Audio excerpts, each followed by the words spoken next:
প্রভু যীশু খ্রিস্টের নামে সবাইকে জয় যিশু। এই সময় দীপ্যমান হওয়ার বিষয় নিয়ে ঈশ্বরের বাক্য দ্বারা ধ্যান করব। গীত সংহিতা 34 অধ্যায় 5 পদে যদি আমরা দেখি, সুন্দরভাবে লিখিত আছে, উহারা তাহার প্রতি দৃষ্টিপাত করিয়া দীপ্যমান হইল, তাহাদের মুখ কখনো বিবর্ণ হইবে না।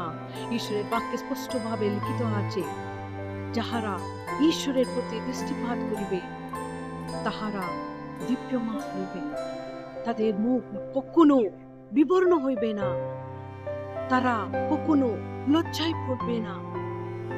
এই জগতে থাকাকালীন অনেক সময় অনেক লোক আমাদেরকে লজ্জায় ফেলতে চায়, অনেকজন আমাদেরকে অপমানে ফেলতে চান, কিন্তু আমাদের দৃষ্টি কার উপরে আছে?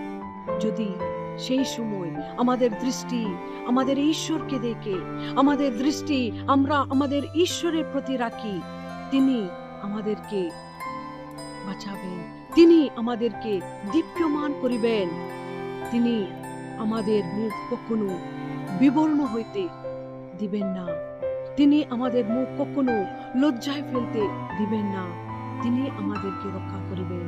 তাই জন্য আমরা নিজেকে পরীক্ষা করব, আমাদের অপমানের সময়, আমাদের লজ্জায় সময়, আমাদের প্রত্যেকটি পরিস্থিতিতে আমাদের দৃষ্টি কার উপরে আছে?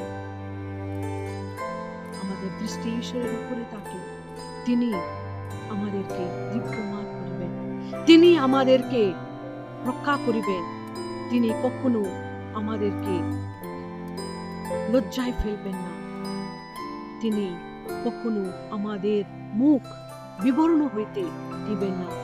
এইভাবে ঈশ্বরের উপরে দৃষ্টিপাত করে থাকতে ঈশ্বর আমাদেরকে সাহায্য করুন। ঈশ্বরের এই বাক্য আমাদের আধ্যাত্মিক জীবনের জন্য লাভদায়ক হোক। আমেন।